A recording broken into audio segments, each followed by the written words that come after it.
Ketua Kepala Staf Gabungan Amerika Jenderal Mark Milley dalam lawatannya ke kawasan Indo-Pasifik, termasuk Indonesia hari Minggu lalu, menyatakan 5 tahun belakangan ini, militer Cina semakin agresif dan berbahaya. Dia mencatat terjadinya sejumlah pencegatan yang dilakukan jet tempur dan kapal perang Cina di kawasan Indo-Pasifik ketika kehadiran militer Amerika dan sekutunya di kawasan itu. Mengamini pernyataan Milley itu, pengamat pertahanan dari Badan Riset dan Inovasi Nasional, Muhammad Haripin kepada FUA membenarkan semakin berkembang pesatnya kekuatan Cina di kawasan Indo-Pasifik, termasuk Laut Cina Selatan. Menurutnya, dibandingkan 14 tahun yang lalu, ada lonjakan kekuatan militer Cina dari sisi postur, penempatan pasukan, dan kemampuan alutsistanya. Pada tahun 1990-an, kapal patroli dan nelayan Cina hanya memancing reaksi negara-negara tetangga.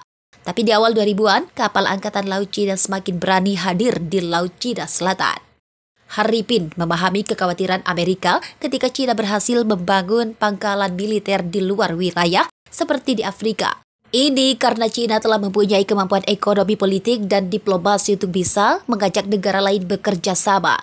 Selain itu, Cina juga sudah mempunyai teknologi pembangunan kapal induk untuk pangkalan militer sendiri, sehingga membuat militernya dapat memperluas daya jelajah mereka. Kedua hal sebelumnya menjadi dominasi Amerika dan NATO, terlebih ketika Cina juga akan membangun pangkalan militer di Kepulauan Solomon. Kebijakan Cina terhadap Taiwan juga makin agresif karena Presiden Taiwan saat ini lebih anti-Cina dan secara eksplisit berani menyatakan keinginannya untuk melepas diri dari Cina.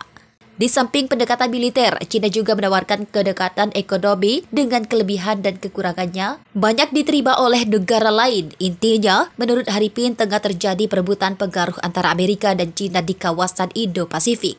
Contoh paling nyata tampak dengan polarasi dalam ASEAN. Ada negara yang condong ke Beijing, ada yang netral atau secara terang-terangan memihak kepada Amerika. Namun, simulasi dinamis fluktuatif 3 negara ASEAN yang pro-Cina adalah Myanmar, Laos, dan Vietnam. Sementara Indonesia dinilai masih netral karena sangat terbuka dengan bantuan atau kerjasama ekonomi dengan Cina, tetapi untuk sisi pertahanan lebih terbuka kepada Amerika.